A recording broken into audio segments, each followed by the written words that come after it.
Assalamualaikum warahmatullahi wabarakatuh. Alhamdulillahi rabbil alamin. Wassalatu wassalamu ala asyrafil mursalin wa ala alihi wa ashabihi ajma'in. Amma ba'du. Ada kitab subsidi, boleh dah ambil seorang satu. Kita tengok. Sila tuan-tuan, kitab tolong angkat pula tu, Masya Allah.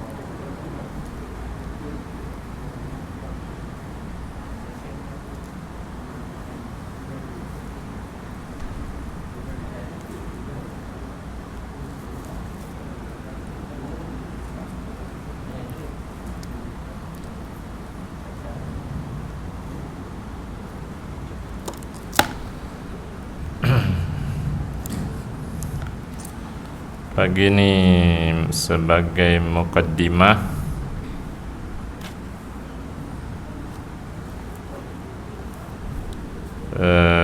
buka semula di muka surat XV.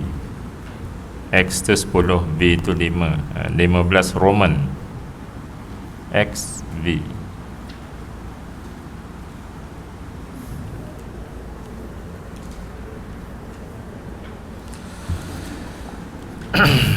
Kita lihat salah satu perintah solat di dalam Al-Quran terdapat dalam surah Al-Ankabut ayat ke-45. A'udzu billahi minasyaitonir rajim wa aqimis shalah innas salata tanha 'anil fahsya'i wal munkar. Dirikanlah akim, ya. Waw tu maksudnya dan, akim tu maksudnya dirikanlah, ya. Allah tak kata tunaikanlah solat, ya. Kalau zakat, wa atuz zakah, tunaikan, berikan, tunaikan zakat, ya. Tapi solat ni Allah tak kata tunaikan solat, kan? Walaupun ada yang menyebut mari kita menunaikan solat, tapi perintah Allah bukan tunaikan solat, tetapi akim. Ni belajar bahasa Arab sikit ni, ya. Akim ni tuan-tuan, dia kalau orang belajar bahasa Arab daripada aqama, ya. Aqama yuqimu fi'il mudhari' dia, akim fi'il amar, fi'il suruh, ya. Kalau qama yaqumu qum, ya. Itu yang biasa imam sebut selesai khutbah tu, aqimus salah, ya. Sepatutnya imam tak sebut macam tu. Khatib tak sebut aqimus salah, khatib sebut aqim lis salah. Wahai Bilal, bangun qomat untuk kita solat. Jadi khatib kerjanya perintah Bilal, makmum ramai ni kerja Bilal. Qad qamatis salatu, qad qamatis salat, itu kerja Bilal. Tapi dalam tempat kita dah tunggang langgang, ya. Baik, ya. Akim ni tuan-tuan, kan, terjemah dia mendirikanlah, dirikanlah, kan. Dalam bahasa Arab, aqama bermaksud addaha bi atammiha, ya. Dalam bahasa Arab, ya, mendirikan maknanya ialah menunaikan dalam bentuk yang paling sempurna. Sebab dah lama tak jumpa, nak flash baliklah ke belakang, ya. Makna mendirikan ialah menunaikannya dengan penuh sempurna. Sebab itu dalam ayat, tuan-tuan tengok, Allah memerintahkan kita mendirikan solat. Seterusnya Allah menyatakan hasil solat yang didirikan dengan sempurna. Itu perkataannya, ya, sempurna. Okey, point taken, ya. Bukan sebarang solat, yang sempurna. Okey, nak tunjuk ni. Ni kena kaji menyebab kitab ni. Okey. Tuan-tuan buka muka 36. Nak tunjuk ni, dalam fiqh ni ulama-ulama kita terangkan apa yang nak sah solat, apa yang sempurna. Dijelaskan. Jadi siapa nak sah solat habis selesai hutang, dibuatlah yang minimum tu, yang tapi siapa yang nak mendirikan solat, dia kena buat yang sempurna. Okey, cuba tuan-tuan tengok atas sekali 36. Tidak mampu berdiri. Sekiranya seseorang tidak mampu berdiri, maka dia boleh solat duduk berdasarkan hadis yang telah lalu dan kerana ijma' ulama'. Okey, poin di sini, dia boleh duduk mengikut cara yang dia mahu. Maksudnya suka hati dia nak duduk corak mana. Ini bab duduk dalam solat. Untuk sah solat, untuk tunai, untuk selesai wajib, duduklah macam mana cara sekalipun. Asalkan namanya duduk. Mencangkung tak boleh. Macam tu. Itu minimum tu. Buat tu bersela, berlunjuk, terutama bagi yang uzur lah. Ustaz, saya tak boleh patah lutut duduk antara dua sujud, sebab tu saya terpaksa sujud atas kerusi yang disebut kan. Jadi bila kita tanyalah, pakcik boleh lunjur kaki ke depan, dua-dua kaki ke depan, ataupun buatlah macam mana adjust, mampu tak? Kalau adjust, mampu duduk, mampu sujud? Pakcik jawab mampu. Cuma yang dia tak mampunya patah lutut untuk duduk antara dua sujud yang difahami tu, yang dia faham. Duduk antara sujud macam tu, patah lutut kan. Bila tanya boleh sujud tak, dia kata boleh, cuma nak duduk tak boleh. Jadi kita kata duduk dalam solat ni minimumnya bagi orang yang sihat, apa cara pun dia nak duduk. Tapi bagi orang yang dah uzur, kalau dia duduk macam ni, dia tak duduklah yang sempurna, dia duduk macam ni, dia kira sempurna sebab dia dah uzur. Lalu dia kata, oh macam tu ke, habis sah tak solat saya kalau saya sujud atas kerusi? Lalu kita jawab, zahirnya lah ikut hukum fiqahnya tak sah, sebab tidak buat rukun sujud dan dia tak duduk sedangkan dia mampu duduk. Tu boleh macam tengok pula tu. Boleh kita bukan insya-Allah lah, mungkin kita akan pergi ke suasana itu. Tu nak faham lah. Asalkan duduk tuan-tuan, lunjuk dua kaki depan, sempoh, bersela, apalah, sah kan. Okey, ni nak tengok minimum ni. Satu lagi keterangan tentang untuk sah solat ni, tapi tak sempurna bagi yang sihat, tak sempurna. Tapi sah solat tunai, tetapi dia tidak mendirikan. Muka 164. Ini tengok ulama-ulama kita jelas. Nak fahamnya duduk ni, sebab sekarang ni viral kita tunjuk duduk iftirash dengan iqa' tu. Jadi ramai yang terperanjat. Guru kami tak pernah ajar pun macam ni. Imam masjid negara pun tak duduk macam ni. Dia pelaksanaan lain. Imam Masjidil Haram pun tak duduk macam ni. Itu menunjukkan bangsa kita tak pernah ditaklimatkan duduk yang sempurna. Sampai terperanjat bila kita tunjuk macam tu. Jadi okey tuan-tuan, tengok perenggan nombor 2. Walau apa pun cara duduk ketika membaca tasyahud dan duduk lain dalam solat, maknanya duduk antara dua sujud lah, ataupun duduk yang orang tak mampu berdiri tadi. Walau apa pun cara duduk ketika membaca tasyahud dan duduk lain dalam solat, maka solat adalah sah. Itu untuk sah, untuk dapat sah. Duduklah, duduk tahiyat akhir itu tuan-tuan, lunjuk dua kaki ke depan, walaupun kita sihat, solat sah. Sebab itu yang wajib, duduk tu. However type, apa baik cara duduk, dah selesai rukun, kan? Can understand? Okey? Baik. Tapi tadi mendirikan solat tadi apa maknanya? Menunaikan dengan penuh sempurna. Okey. Tuan-tuan, balik muka surat 36 tadi. Yang 164 ni kita tandakan, nanti senang nak buka. Tajuk iftirash, cara duduk yang afdal. Akan tetapi duduk iftirash menggantikan berdiri adalah lebih afdal daripada duduk bersila. Jadi yang sempurnanya macam mana cara sekalipun atau iftirash? Jawapannya ialah iftirash. Duduk dalam solat. Okey, baca.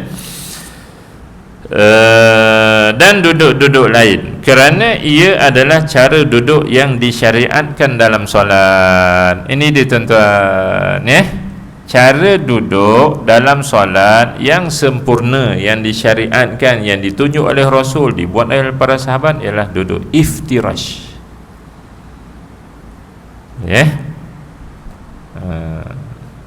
Ada tak timbul soalan setakat ni? Nak tanya tak, iftirash tu macam mana Ustaz? Buka 164. Kita tengok sifat sempurna iftirash. Okey, sambung yang kita baca tadi. Walau apa pun cara duduk ketika membaca tasyahud dan duduk lain dalam solat, maka solat adalah sah. Okey, tetapi ketika tasyahud awal, ini termasuk duduk antara sujud lah, sebab tadi dia dah tulis dah yang afdalnya, yang sempurnanya iftirash kan. Okey, disunatkan duduk iftirash. Hilang ya ai tu iftirash, iaitu ni dijelaskan cara yang disyariatkan duduk dalam solat untuk menjadi solat itu sempurna, dinamakan orang itu mendirikan. Iaitu duduk di atas buku lali kiri. Kalau buku sendiri tanda kan lah satu, dapatlah satu sifat kan. Ada soalan dari Zoom. Dari Zoom.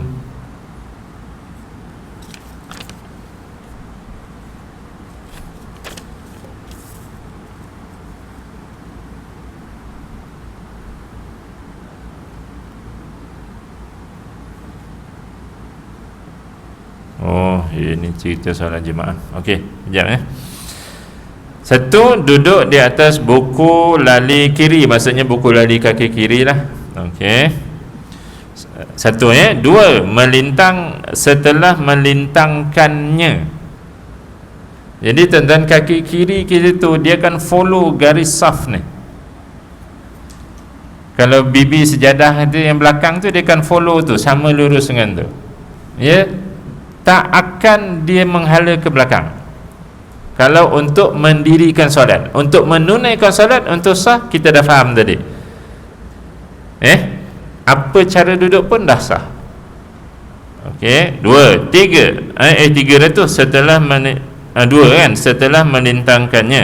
Okey, tiga, belakang tapak kaki menghadap lantai. Belakang tapak kaki tuan-tuan macam mana nak tunjuk ni? Atas kaki itu kan kita terbalik kan, atas lantai. Tiga sifatnya. Seperti mana yang dinyatakan secara jelas di dalam kitab Al-Muharrar. Kaki kanan pula ditegakkan. 4. Okey. Sambil hujung jari-jarinya menghadap kiblat. 5. Jadi untuk dinamakan orang itu mendirikan solat, duduknya kena ada 5 sifat ni. Tapi kena sambung lah tu, jika mampu. Jangan pula Ustaz tengok respon yang diorang buat TikTok tu, kaki saya memang sakit. Kaki saya, kalau dah sakit tuan-tuan, Allah tak pernah zalim kita. Allah tak pernah inaya kita. Itu pun tak faham bangsa kita ni. Orang Kedah kata betui bendui. Ni cerita tuan-tuan, kena sambung hujung kan. Mampu mampu.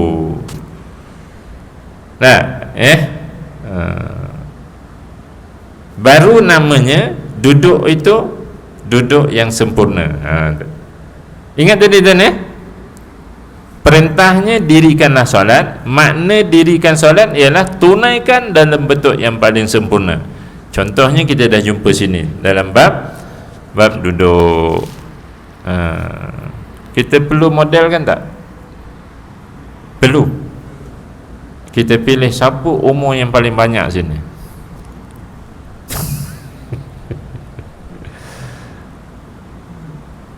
Kalau ingat tau, dia ini klosan cum dia ialah mampu.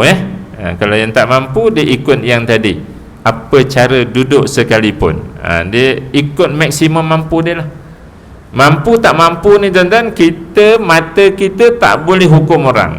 Kita ngaji ni pemalasan, jangan. Ini tuan-tuan, kita dengan Allah Ta'ala tu je dalam bab solat ni, dalam bab puasa kan, kita dengan Allah Ta'ala, itu je bab ibadah tuan-tuan. Yang orang lain tak boleh campur tangan. Bimbing boleh, tapi pelaksanaan tu, mampu tak mampu tu, rahsia kita dengan Allah Subhanahu Wa Ta'ala.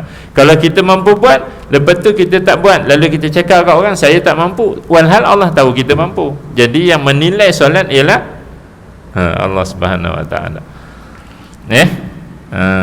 Okey. Faham dah tu?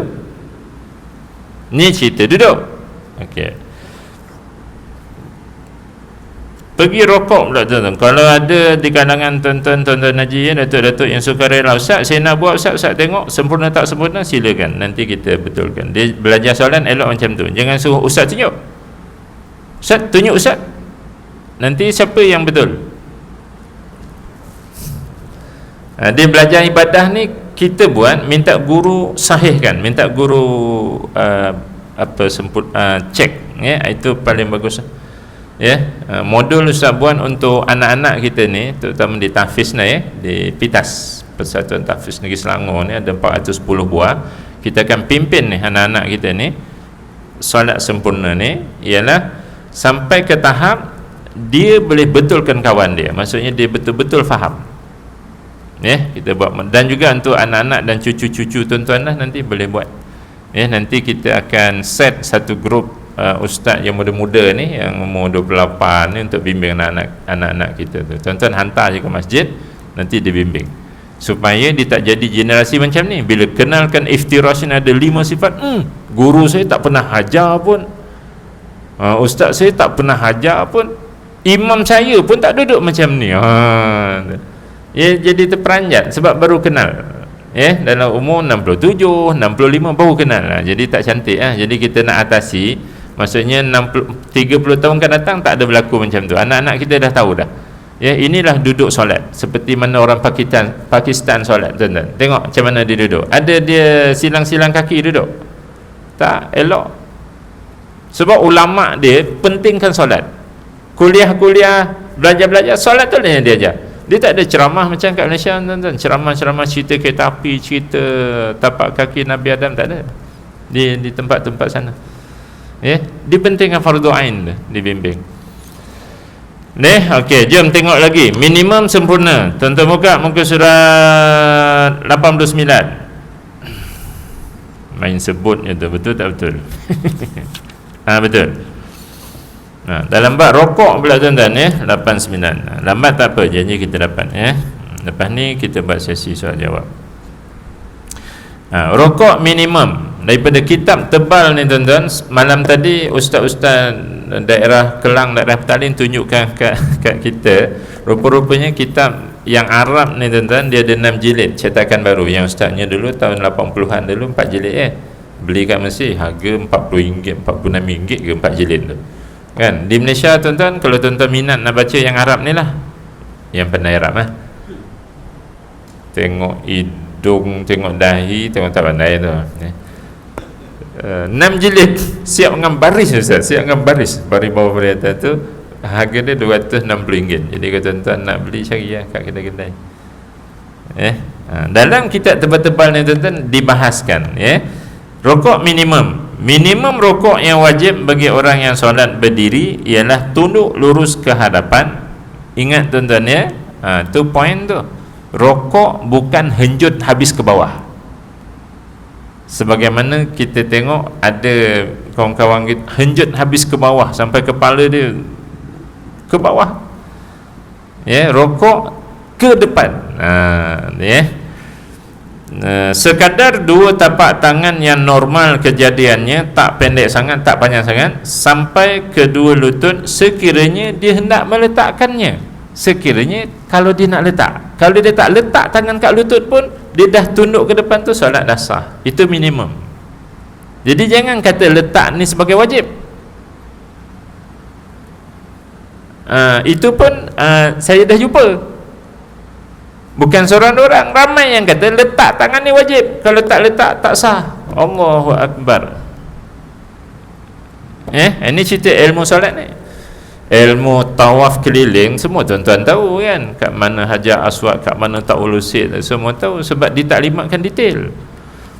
Untuk pergi haji, pergi umrah, pergi solat ni tak. Baik, itu minimum lah. Mana ni tuan-tuan, rokok ni untuk sahnya, untuk tunaikannya selesai wajib ialah tunduk lurus ke depan, sekadar tapak tangan sampai ke lutut. Ni lutut ni sampai dah ni. Kalau nak letak, kalau tak letak pun dah sah dah. Dia tak, ini sunat. Tu. Ini yang untuk minimum. Jadi siapa sakit belakang, Ustaz saya boleh takat ni, sah tak rokok saya? Sah dah. Ustaz kalau saya letak 2 kat belakang boleh Ustaz? Boleh, sah salat. Peluk tubuh Ustaz, sah salat. Ditunduk ni. Yang Ustaz kata tadi henyak tu ada yang buat rokok. Dia sangka dia dapat ke syurga laju, tapi sebenarnya hukumnya makruh. Dia henjut, dia henyak ke bawah tu, hukumnya makruh. Cuba baca tu tuan-tuan. Okey, dah dapat tuan-tuan ni rokok minimum. Tak payah baca, tak payah apa tuan-tuan. Tu dia. Ditunduk second, 3 second, 3 saat. Tak payah sebut subhana rabbiyal azim. Solat dah sah. Kalau nak cerita sah lah.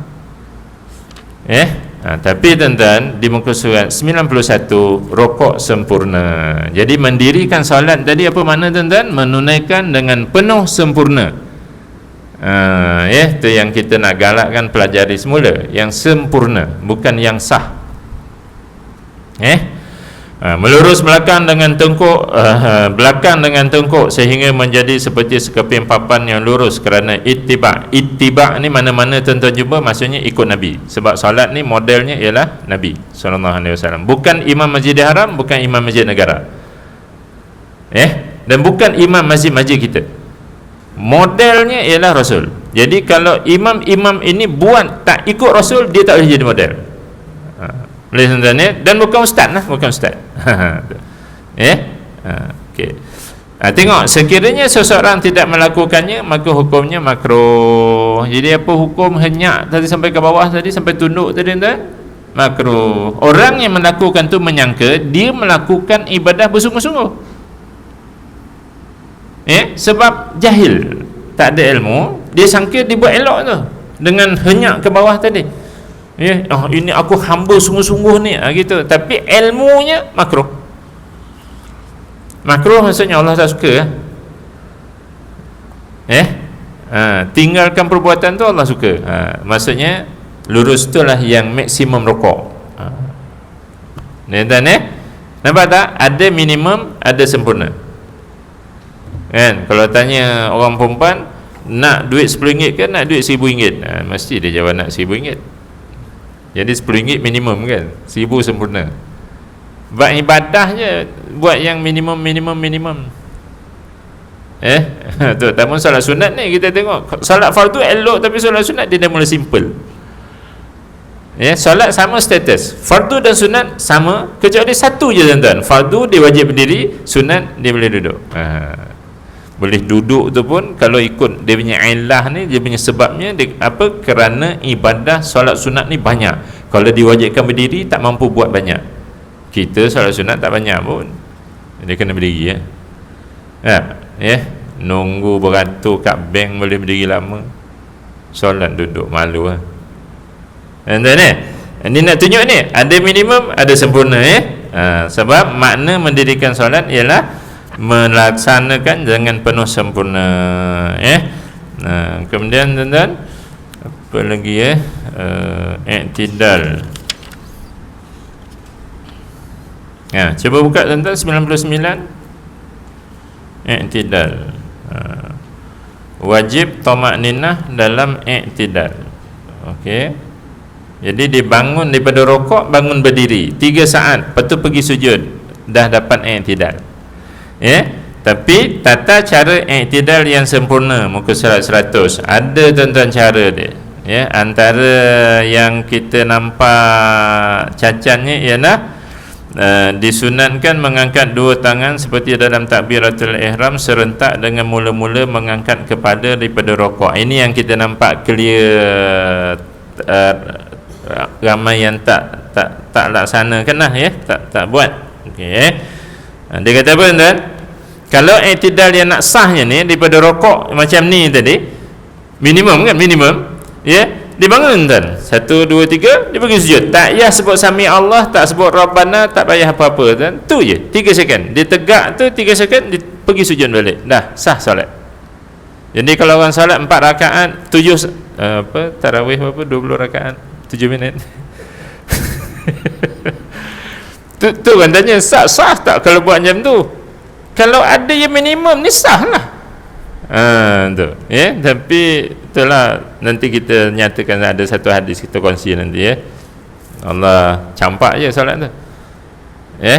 Baik, dan jadi kalau rokoknya, eloknya rokok yang lurus tadi sempurna. Kemudian dan cara angkat tangan ni, dia tak boleh lurut di paha, angkat terus tuan. Angkat kepala, angkat tangan ni, ya, sami Allah, dia daripada bawah tu angkat, ya. Yang banyak kita nampak ni macam mana? Rokok, lurut dulu, bila dah di baru diangkat, tu yang kita nampak. Jadi tak sempurna lah. Itu contoh, okey. Jadi cukup takat tu saya tunjukkan. Jadi kita diperintahkan tuan-tuan, aqimis solah, lakukan solat itu dengan penuh sempurna, dan ulama-ulama kita apply perintah Allah Ta'ala ni dalam karangan-karangan mereka. Jadi kalau cucu tanya atuk-atuk, tok, rokok yang sempurna tadi kan iftirash tadi 5 sifat kan kita jumpa kan? Atuk tanya, tok, rokok yang sempurna tu berapa sifatnya? Atuk can answer or not?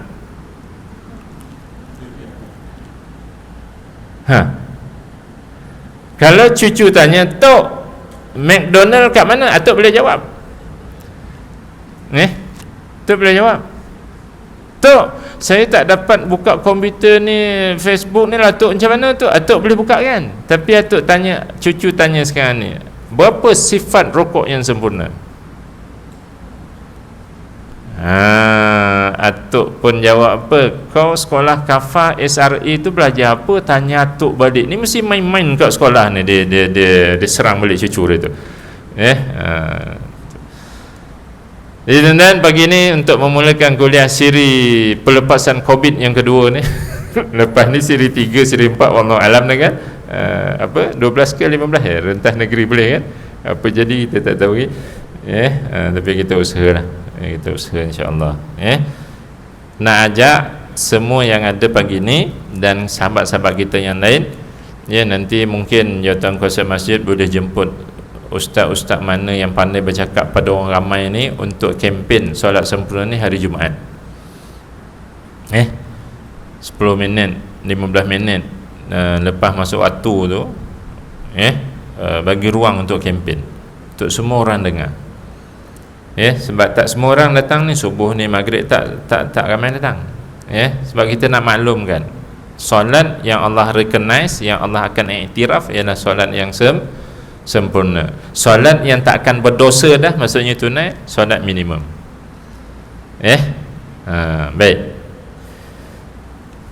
Selang sikit nak jawab soalan ni. Tuan-tuan pun sediakanlah soalan-soalan yang muskil-muskil yang kita nak bincang. Syoknya bincang tuan-tuan, ni cakap seorang ni tak syok. Soalan 1, jika saf akhir hanya seorang jemaah yang solat, adakah perlu jemaah di saf hadapan perlu menemaninya? Jika saf akhir hanya seorang jemaah yang solat, adakah perlu jemaah di saf hadapan perlu menemaninya? Okey.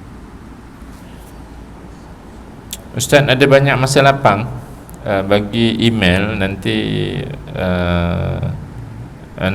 passingkan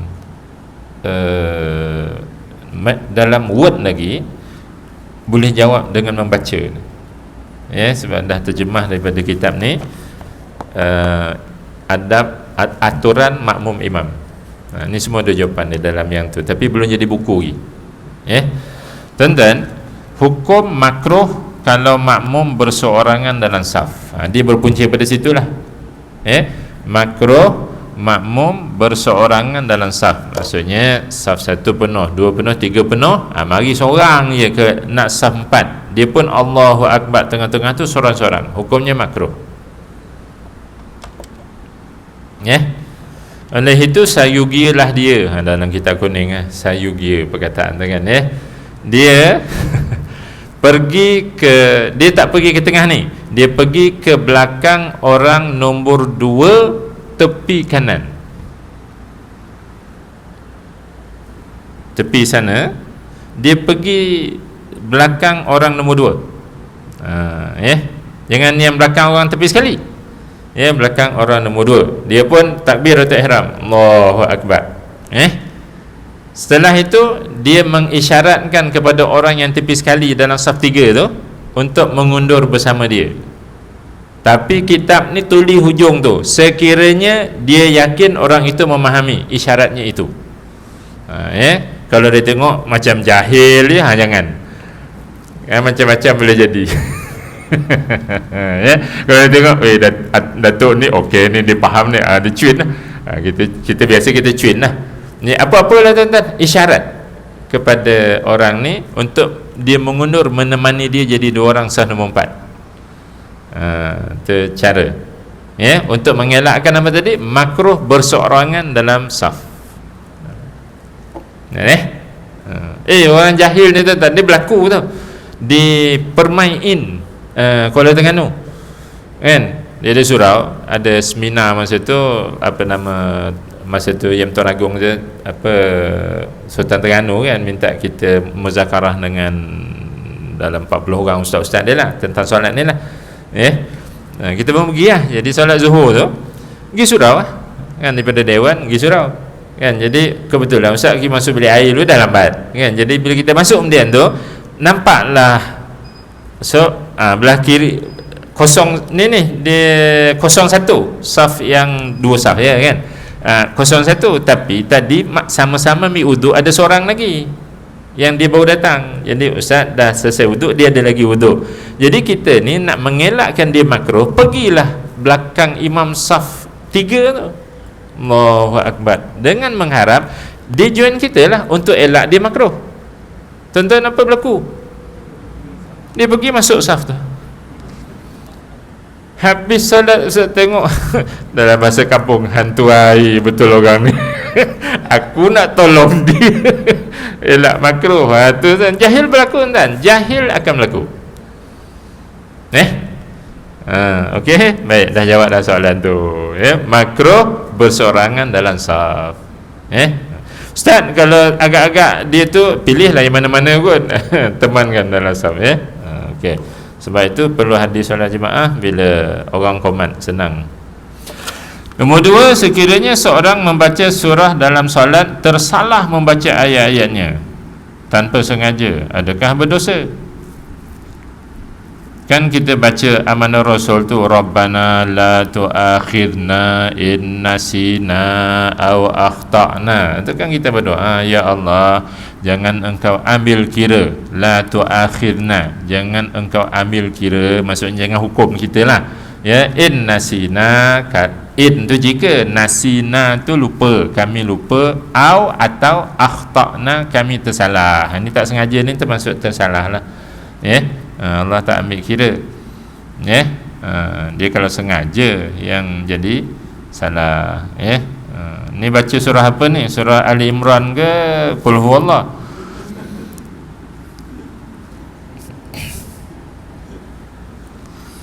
Ada seorang hamba Allah, ustaz ni macam kami ni lah kan, dia duduk kat ni mengajar, ni nak cerita, walaupun surah pendek ujung dia salah juga.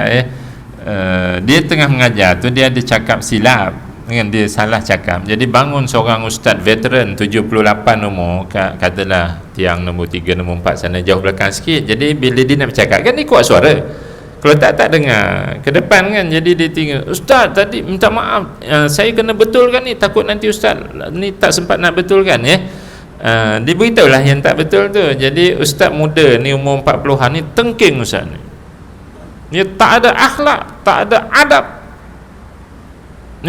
Tinggi suara dengan guru dan duduk jauh, memanglah kena kuat suara.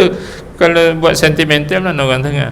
Dan guru ni kita tahu yang menegur ni memang minal mukhlisin lah, memang di kalangan antara guru-guru yang ikhlas, yang kalau kita duduk depan dia tu tak berani bercakap lah, contohlah memang kita hormat dia. Tapi sebab benda tu kena betulkan segera. Kalau dah habis dah betul, nanti orang dah balik. Jadi solat macam tuan-tuan lah offer dengan Ustaz, Imam Ustaz offer tu offer ayamnya kan, sebab imam kita dah ada kan. Jadi ustaz muda ni celapak pergi jadi imam, pergi naik jadi imam. Tahu tuan-tuan, ara'aital ladzi yukadzibu biddin fadzalikal ladzina la yu'minu, dia merayau. Orang Melaka betul kan? Ulang balik, fadzalikal ladzina kafaru. Allah nak hukum dia tunai, cash, sebab dia tak ada adab dengan guru dia tadi. Nak cerita surah pendek pun ada salah tapi dia tak sengaja last sekali tukar surah. Dan insya-Allah. Jadi tuan-tuan, solat zuhur rakaat pertama baca surah apa? Maghrib tu imam yang baca. Jadi tanya zuhur ni, rakaat pertama baca surah apa? An-Nisa. Wah, power lah orang masjid ni. Orang perempuan rakaat pertama zuhur, asar baca surah apa? Ramai yang jawab apa? Inna a'tayna, ustaz.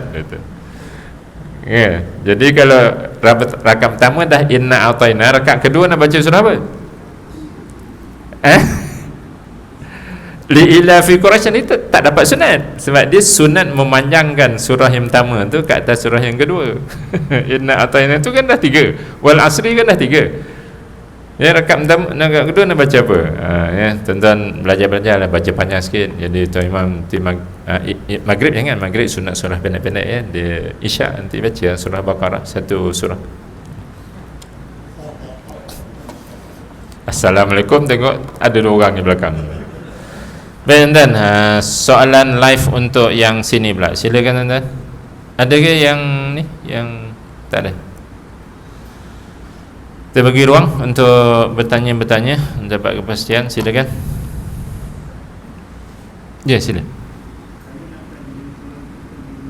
Ada mikrofon boleh bawa ke belakang ke? Tak ada. Tak apa, nanti Ustaz ulang.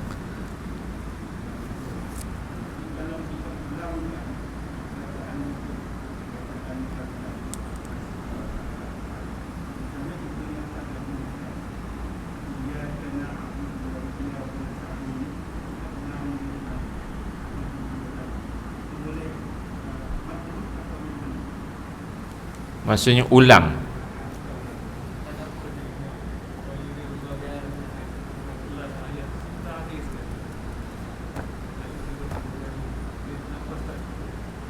Nafas tak cukup lain. Mengulang kerana bersin, mengulang kerana batuk, mengulang kerana menguap, mengulang kerana nafas tak cukup, dia lain. Ini ceritanya iyyaka na'budu wa iyyaka nasta'in. Dia rasa dia tak mentadabbur tadi, lalu so dia repeat balik, iyyaka na'budu wa iyyaka nasta'in. Dia rasa tak puas, dia ulang balik. Tu mengulang-ulang dalam solat ayat terutama yang rukun, dia tidak membatalkan solat, tetapi ada sedikit ulama menghukumnya makruh kalau melibatkan bacaan rukun. Kalau melibatkan bacaan rukun. Kalau yang sunat tak melibatkan makruh. Jadi adalah kawan-kawan kita pengajarannya hidup hanya sekali. Jangan lalai. Sebab itu buka 196.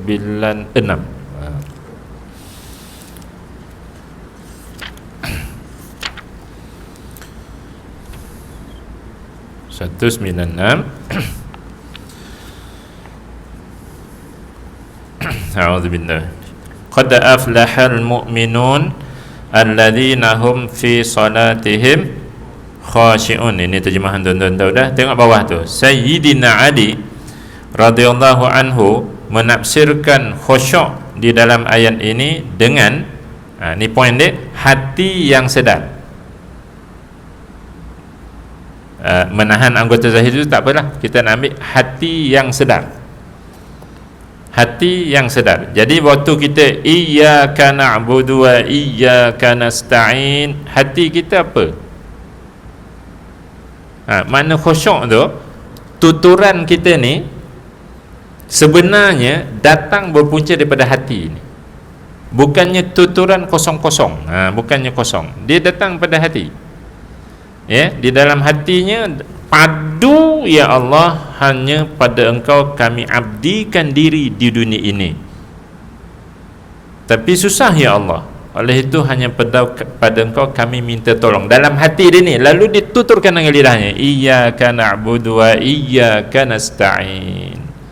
Itu cara solat. Cara solat sempurna. Nak sah, tutur je lah, sebab rukunnya baca. Solat tu khusyuk, khusyuk tu sunat. Gitu. Jadi kalau apply kaedah solat itu, tak adalah mengulang-ulang tadi. Boleh dia paling teruk dia hukumnya makruh je. Dan tidak membatalkan. Hati yang sedar, tuan-tuan. Jangan main lah. At-tahiyyatul mubarakatuh salawatut thayyibatu linnah majid. Abidah tahiyat aku.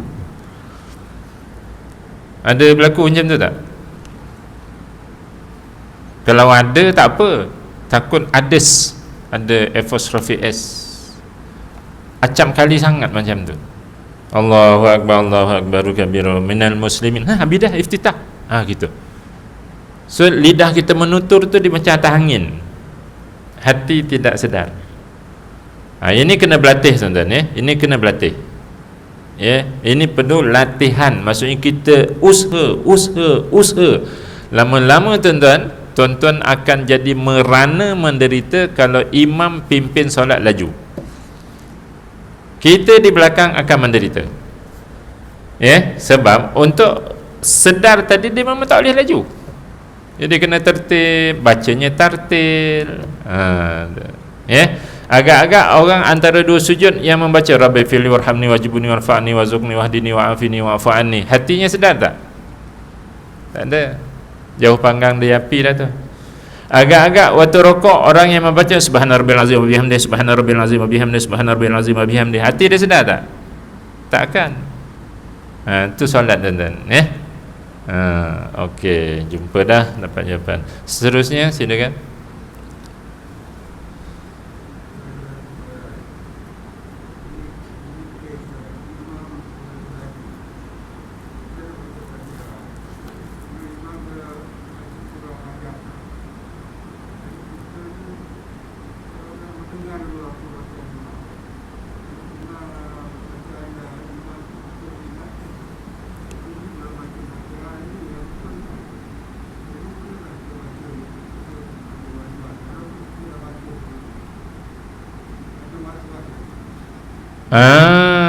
Okey, tadi kita dah baca dah Fatihah, tapi imam baca surah panjang.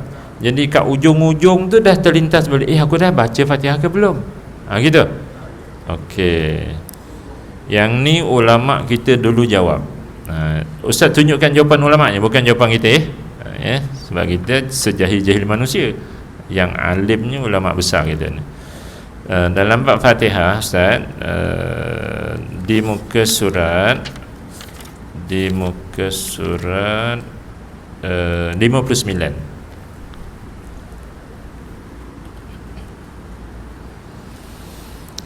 59. Ini ceritanya, sebenarnya dia dah baca Fatihah tadi, tapi sebab imam baca surah panjang, jadi di ujung itu dah timbul, dah Fatihah ke belum? Was-was, syak. Okey. Kalau syak, tu tajuk dia kan. Okey, baca ni. Sekiranya seseorang syak, adakah dia telah membaca Al-Fatihah atau belum? Maka wajib dia membacanya. kerana hukum asal adalah belum membaca. Ini dia ada kaedah fiqh tuan-tuan, al-baqa'u makana ala makana dalam bahasa Arab adalah sesuatu itu hukumnya kekal ikut hukum asalnya selagi mana tak ada yang yakin merubahnya. Jadi hukum asal kita ni tak baca Fatihah kan? Macam tuan-tuan, aku ni tadi ambil uduk ke tak ya? Walaupun sebenarnya kita dah ambil uduk dah tadi, tapi timbul aku tadi dah uduk ke belum? Jadi hukum asal kita ni ada wuduk ke tak ada wuduk? Tak ada kan? Jadi dianggap tidak berwuduk, wajib ambil wuduk. Lain kalau tuan-tuan ambil wuduk kat rumah, confirm dah, sebab sekarang ni COVID kan, ambil wuduk kat rumah kan. Kita pun datang masjid, on the way tadi masuk sampai kat pintu masjid luar sana, dah batal ke belum wuduk aku ni? Jadi kita yakin dah tadi wuduk, jadi hukum asalnya kita berwuduk, yang syaknya batal tadi, maka hukumnya kita berwuduk, tak batal. Itu beza keadaan. Jadi asal kita tak baca Fatihah, jadi dari hujung surah tu tadi kita dah baca ke belum, maka wajib membaca Fatihah semula. Okay, bolehlah kongsi kawan-kawan kalau discuss timbul soalan ni. Itu tujuan kita tengok kitab tu, supaya kita kokoh dapat ilmu tu, boleh pindah pada orang lain. Okey. Syekh kami dulu dia tak ada nas Quran, tak ada nas hadis lah ni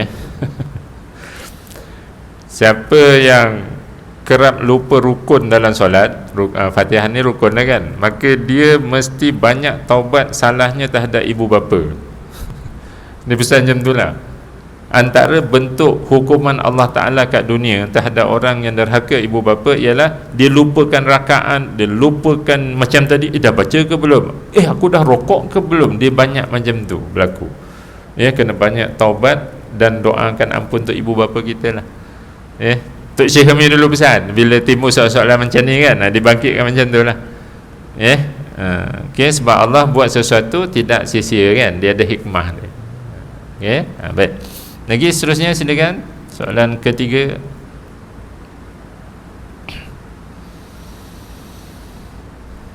Tak ada. Okey, tak ada, kita nak baca. Ya, sila.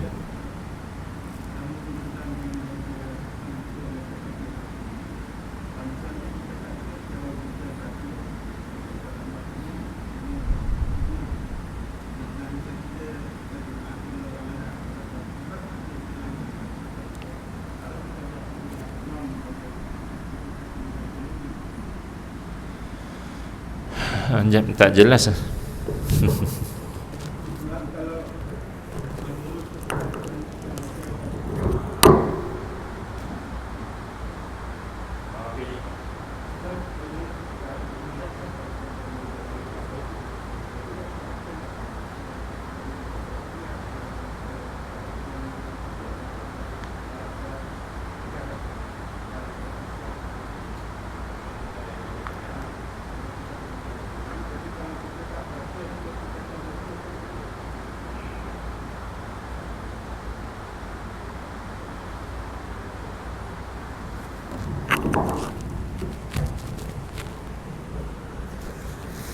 Ini ada khilaf, ada perbezaan pendapat antara imam-imam mujtahid kita. Kalau imam dah baca Fatihah, jadi kemudian imam baca surah kan, tadi kan berlaku was-was kan, jadi boleh tak baca, sebab imam kan dah baca, kita kan makmum ikut imam Ini berbeza pendapat. Empat mazhab kita berbeza pendapat. Dalam mazhab Syafi'i, dalam mazhab Syafi'i, yang dipegang, pendapat yang paling kuat dipegang ialah di muka surat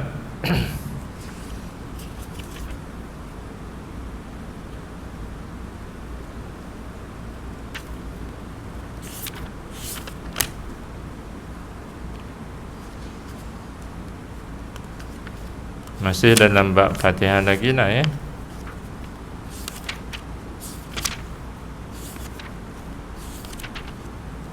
51.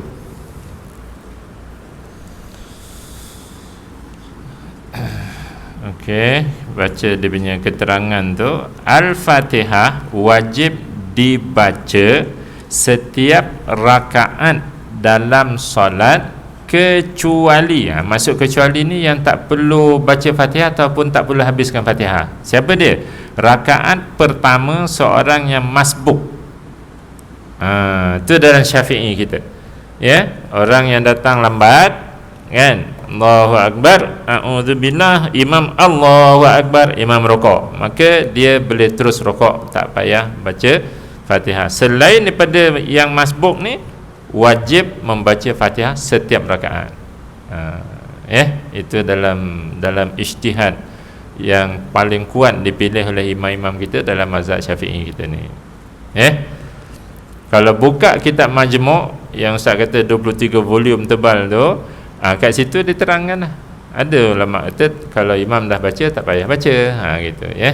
Bila bertembung bacaan, tapi yang paling kuat dipilih oleh imam tu, terutama Imam An-Nawawi rahimahullah ni, ialah wajib membaca. Jadi walaupun imam dah baca, makmum wajib baca juga. Ustaz, tukar-tukar boleh tak Ustaz? Kalau tuan-tuan ada ilmu, terpulang ke masing-masing. Tapi kalau main dengar-dengar je tak boleh. Dia mesti dengar ilmu betul-betul. Untuk tukar-tukar ikut tu lah. Mesti dengar ilmu, betul-betul ilmu. Bukannya baca-baca, bukannya dengar-dengar. Baik. Okey. Soalan yang satu soalan RM120 dah dapat berapa dah ni? Patut dah.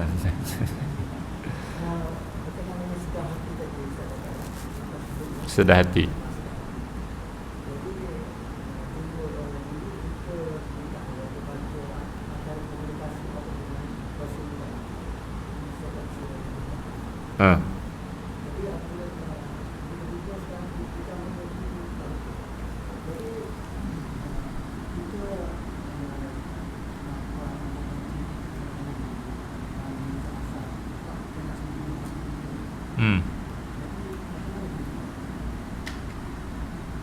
Sedah hati.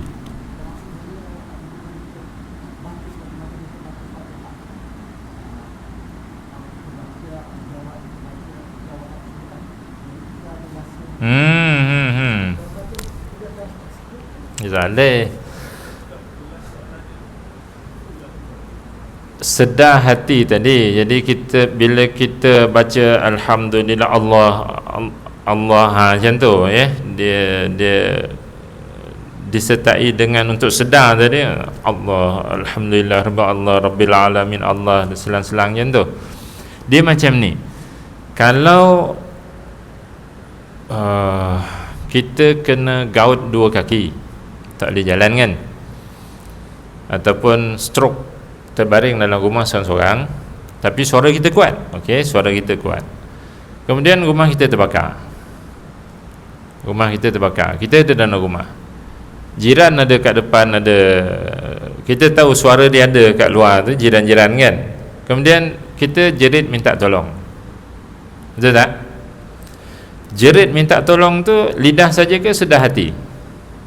Dalam keadaan kita ni, kalau tak ditolong terbakarlah, macam tu mati. Jadi pun kita menjerit minta tolong dengan hati sedar tak? Itulah khusyuk. Dia tak boleh selang dengan benda lain. Sebab itu kunci untuk khusyuk ni, the main key. Yang lain tu adalah faktor-faktor sampingan. The main key ni muka 200 diberi. Semua kitab fiqah ni tuan-tuan, termasuk kalau yang jenis kitab tasawuf makrifat hakikat ni Ustaz tak ada komen. Yang tu tanya pejabat mufti. Yang jenis olah agama ikut mimpi guru, ikut mimpi syekh ni, yang tu Ustaz tak nak komen. Itu Datuk Mufti yang kena jelaskan. Guru saya bermimpi, guru syekh saya bermimpi, yang tu mimpi bukannya dalil syarak, bukan syariat. Okey. Baik, apa disebut tuan-tuan untuk dapat khusyuk? Bawah sekali, manakala berfikir tentang lafaz-lafaz bacaan yang sedang dibacanya dalam solat adalah amat disukai Allah. Berfikir itu maksudnya dia sedar. Ini yang disyariatkan. Cara untuk khusyuk yang disyariatkan oleh Allah Ta'ala, yang dipimpin oleh Rasul SAW. Jadi kalau betul cinta Rasul, ikutlah ni. Kalau kita cipta yang lain, itu bukan panduan Rasul. Takut nanti kita menyangka kita khusyuk, tetapi Allah tak recognize. Sebab itu bukan caranya. Ni berfikir tentang lafaz bacaan. Ini yang saya bangkitkan tu. Kita pun kunut pagi tadi, mintalah tuan-tuan tuliskan lafaznya satu-satu. Innaka taqdi wa la yuqda alaik innahu la yadhillu man walait. Kita minta jemaah tulis lafaznya satu-satu, bukan ayat.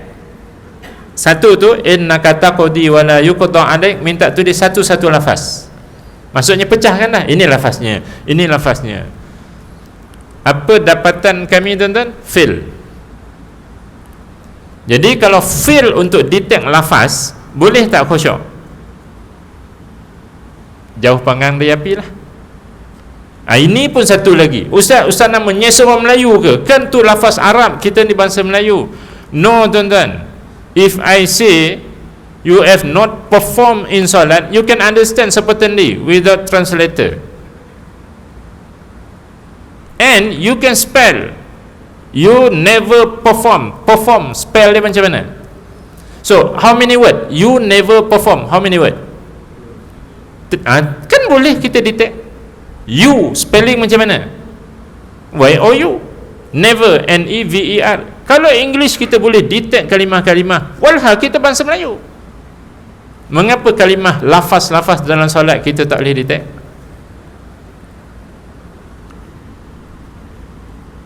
Sebab jawapannya satu je. Sebab kita ambil enteng solat. Mahir bahasa Inggeris, kita boleh jawab jawatan DO, pegawai tinggi kerajaan, dapat duit banyak. Mahir bahasa Inggeris. Solat dia tak dapat duit. Sebab tu sampai sekarang orang tak tahu. Innahu la yadillu man walait wa la ya'izu man. Kita minta tulis satu-satu. Semua yang hadis mina ni kita minta ditulis. Sebab untuk dapat ni kena praktik. Dia tak boleh dengar. Fail tuan-tuan. Yang paling terperanjat kita minta, yang tu tak apa, sunat kan, sunat abad kan, bukan tak apalah, maksudnya taklah membatal solat kan. Kita minta tulis at-tahiyatul, minta baca dulu. Okey, tuan-tuan baca at-tahiyatul. Okey, kita dengar ni macam ada benda tak kena ni. Okey, tuliskan satu-satu perkataan. Ustaz pandu at-tahiyatu tu tulis. Masing-masing tulis. Ada yang tulis alif, ta, ha, gelung. Ya, ta, at-tahiyatu. Siapa ini? Umur 60 ke atas. Maknanya iktikadnya membaca selama ni salah.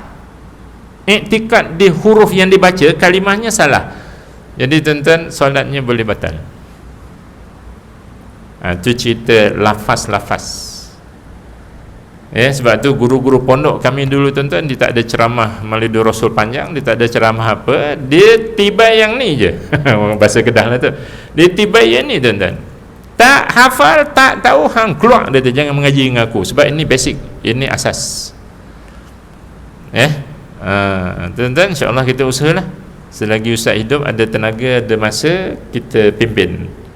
Maksudnya satu hari nanti kita kena ada subsidi pula kertas A4 dengan pen. Nak harap masing-masing bawa tak ada kan. Kita subsidi. Siapa nak wakaf boleh, nak infak nanti kita berlatih tuan, alif, lam, ta, ha pedas, ya, alif, ta maftuhah, ta terbuka, alif letak baris atas, lam matikan, ta yang pertama tu ada sabdu at, ta ada sabdu tadi baris atas, ta, ha baris bawah, ya ada sabdu at-tahi, ya tu pula baris atas, kemudian ada alif at-tahiyya, panjang sikit lah, dia tak jadi at-tahiyatu, at-tahiyyatu, tu baris depan. Kita minta tulis supaya nanti bila tuan-tuan membaca dalam solat, betul iktikadnya apa lafaz yang kita baca. Tuan-tuan sebab kadang-kadang kita boleh sebut tapi kita tak tahu lafaz. Kan dulu kita dah check kan, li'ila fi Quraisy, kita dah check dulu 5 kalimah 4 kalimah, rupanya 3 je, paling banyak 3 je. Kita boleh lafaz Arab ni tapi kita tak tahu apa lafaz ni. Kita boleh tuturkan tapi kita tak tahu lafaz. Beza dengan English tadi. We have to investigate every cases for corruption in our country. Semua boleh COUNTRYINVESTIGION investigation, semua boleh kawan-kawan kita spell. Bacaan dalam solat je tak boleh. Jadi siapa kita tuan-tuan depan Allah Ta'ala? Kalau Allah kata bahasa Inggeris, kau baca novel lawak pun kau boleh faham. Novel tu buat lawak dalam tulisan tu sambil nunggu kereta api kat UK ni, cerita orang belajar kan. Sebab dia nak main bahasa Inggeris kena banyak baca novel, cikgu dia ngajar. Ya, dia pun baca lawak tu pun dia faham. And he can laugh. Macam tu lah kan. Dia boleh gelak dengan tulisan. Tapi bacaan dalam solat tu Allahu Akbar. Ya, jadi kita tutup pagi ni tuan-tuan, berhati-hati. Dalam kitab Ihya Ulumuddin, Ustaz jumpa sesuatu, nanti Ustaz forward kan, boleh tulis dan print lah, print cantik-cantik ya. Inna awwala ma yunzaru fihi min amalil abdi yaumal qiyamati as-salah, fa in wujidat tamatan kubilat minhu wasairu amalihi, wa in wujidat naqisatan ruddat alaihi wasairu amalihi. Need to translate? Of course lah Ustaz. Okay. Sesungguhnya yang pertama akan dilihat oleh Allah Ta'ala dari amal-amal hamba pada hari kiamat ialah solat. Sekiranya didapati solat hamba itu tamatan, sempurna, itu cerita dia. Kubilat minhu, solat itu akan diterima daripadanya, wasairu amalihi, dan sekalian amal-amal soleh turun akan diterima.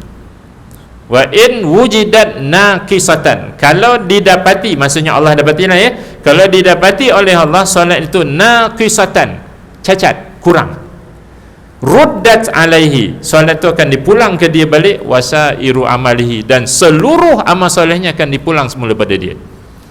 Allah tak recognize. Bankrupt tak tuan-tuan? Itu cerita solat tuan. Cerita solat tadi tamatan, sempurna. Jadi insyaAllah nanti kita sambung nak detect yang sempurna tuan-tuan ni, bukan yang sah. Kemudian kalau ada tuan-tuan yang uzur, yang sakit, please explain explicitly, memang particularly detail masalah tuan tu untuk dapat panduan. Jangan bagi tahu masalahnya secara general. Nanti bila kita bagi hukum, rupanya bukan itu hukumnya. Bagi yang uzur kena clearkan betul-betul. Saya slip disc Ustaz malam tadi saya slip disc Ustaz, lutut saya tak boleh bengkok sebab operate accident, dah masuk besi. Kemudian Ustaz, saya punya pandangan ni kalau sujud lama collapse, dia akan pensat. Kalau sujud lama, dia detailkan betul-betul, baru boleh kita jawab macam mana solat sempurna bagi dia. Untuk dia je, orang lain jangan ambil hukum dia, kecuali orang lain tu sama masalah dengan dia. Ini cerita generalisasi hukum yang memeningkan orang. InsyaAllah Wallahu a'lam. Terima kasih banyak tuan-tuan. Ada peluang hari ini Ustaz menyampaikan beberapa maklumat kita nukil daripada ulama-ulama besar kita ni. Bismillahirrahmanirrahim. Alhamdulillahirabbil alamin, wassalatu wassalamu ala asyrafil mursalin wa ala alihi wa ashabihi ajma'in. Allahumma ya Allah, peluang hidup yang kau berikan kepada kami, salat kami yang lalu-lalu kami pohon terimalah keseluruhannya ya Allah. Jangan ada yang kau tolak walaupun satu rakaat. Di hari-hari yang akan datang ya Allah, beri kami kekuatan, kesedaran untuk kami menimba ilmu selengkapnya berkenaan tentang solat yang paling sempurna, agar ya Allah amal ibadah kami engkau terima, dosa-dosa kami engkau ampunkan, di akhirat kelak rahmatmu engkau tabur ke atas kami. Ya Allah, kami pohon juga pagi ini terimalah solat ahli keluarga kami, terutama kedua ibu bapa kami ya Allah. Segala kelalaian kami pohon ya Allah, ampunkanlah dosa kami. Wa sallallahu ala nabiyyina Muhammad wa ala alihi wa ashabihi ajma'in walhamdulillahirabbil alamin.